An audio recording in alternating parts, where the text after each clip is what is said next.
Olá, meu amigo e minha amiga. Coisas muito curiosas estão acontecendo no universo paralelo do bolsonarismo.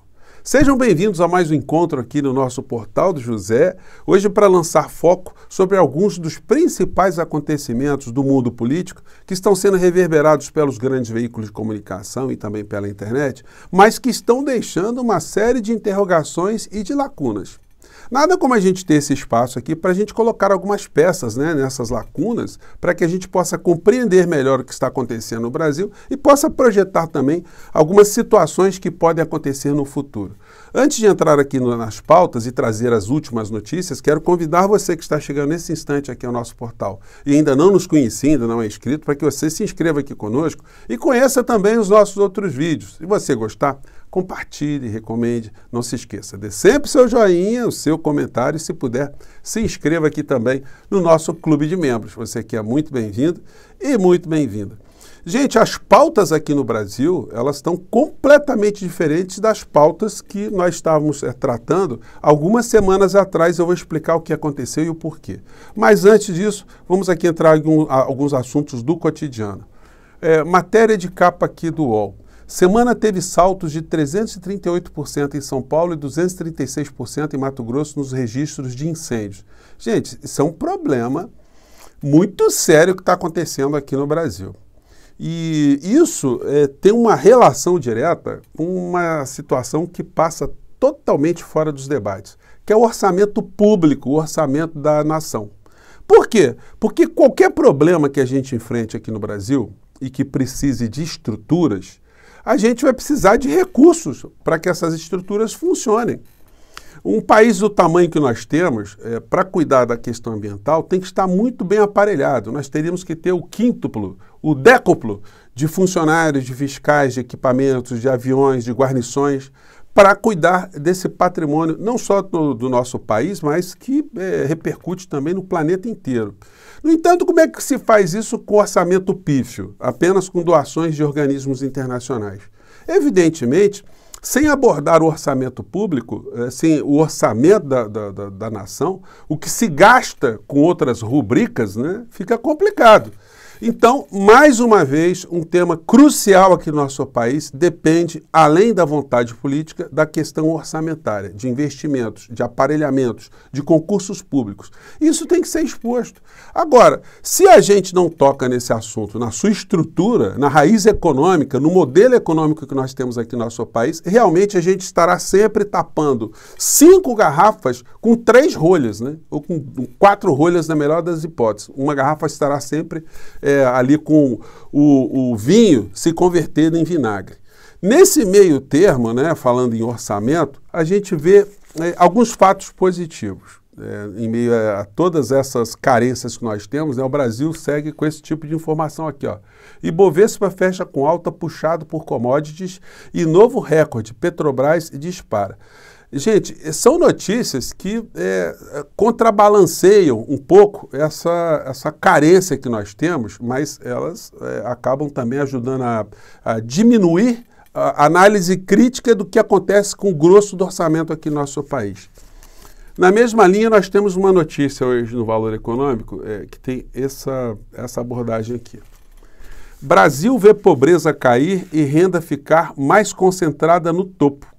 Relatório aponta avanços em políticas públicas, ao mesmo tempo em que desigualdade de gênero e racial persiste. Ou seja, o Brasil está numa fase que todas as classes sociais estão no ganha-ganha. Só que nós temos um abismo social tão grande aqui no nosso país que seria necessário que uma classe social que está mais desprotegida, ou ficou mais desfavorecida ao longo da história do nosso país, que ela tivesse mais ganhos do que quem está no topo da pirâmide. No entanto, o modelo econômico que nós temos hoje no Brasil, ele ainda propicia esse tipo de situação.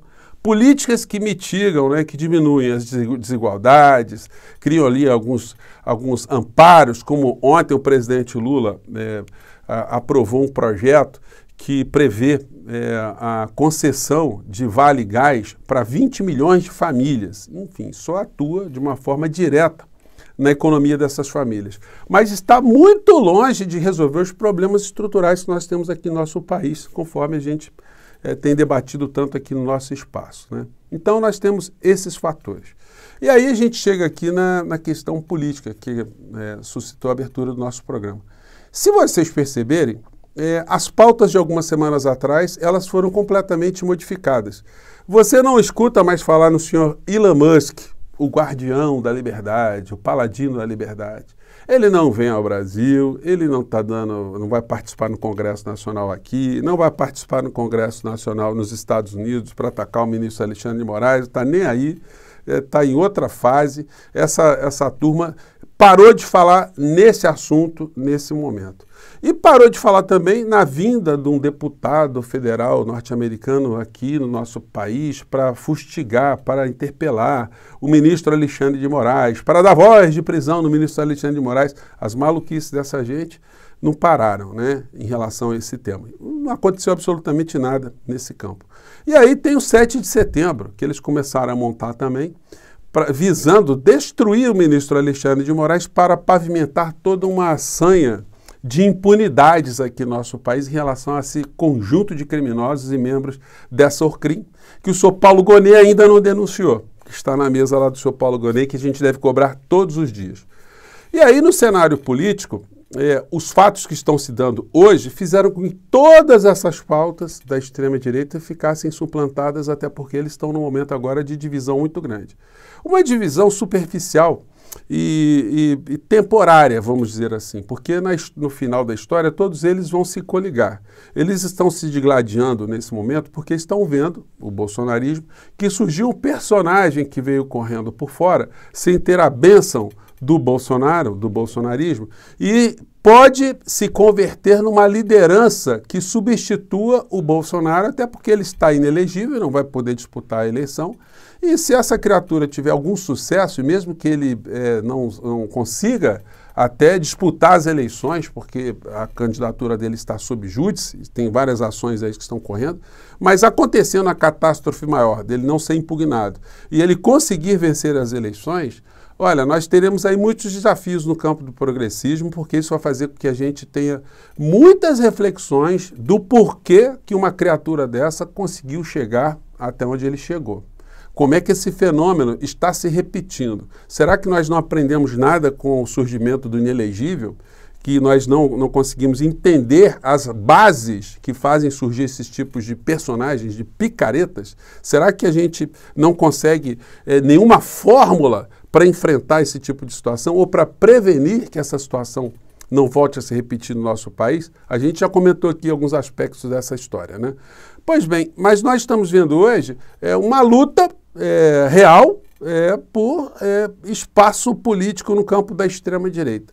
E o que nós assistimos nos últimos dias e últimas horas são situações como essa aqui, ó. Sinuca de bico que paralisa a família Bolsonaro. Gente, o Pablo Marçal, ele deu uma entrevista, aliás, está dando várias entrevistas, onde acontece o seguinte, sobre Carlos Bolsonaro. É um retardado, atrapalhou nossa chance de ganhar a eleição presidencial com Bolsonaro. Ele não deixa o pai seguir a Michelle no Instagram, por exemplo. É um nível de ciúmes e doença absurda pelo pai. Bom, é o seguinte, o Bolsonaro sempre fez o discurso para fora, que ele defende a família, que é homem de família. Aí vai um candidato à prefeitura de São Paulo e diz que o filho dele é retardado, que o filho dele tem uma cisânia com a esposa 03 dele. E aí, como é que fica? O homem de bem vai aturar esse tipo de situação? Bom, como ele é uma figura absolutamente sem caráter, ele não vai reagir em relação a essa situação que o Pablo Marçal está fazendo em relação ao seu pimpolho, né, o Carluxo. Então, o que nós vemos hoje é a percepção que o bolsonarismo está sentindo que pode perder a liderança nesse processo na extrema-direita. Bolsonaro e filhos recuam e cessam ataques a Marçal. Gente, eu dei uma percorrida em todas as redes do bolsonarismo, ninguém está falando nada de Pablo Marçal.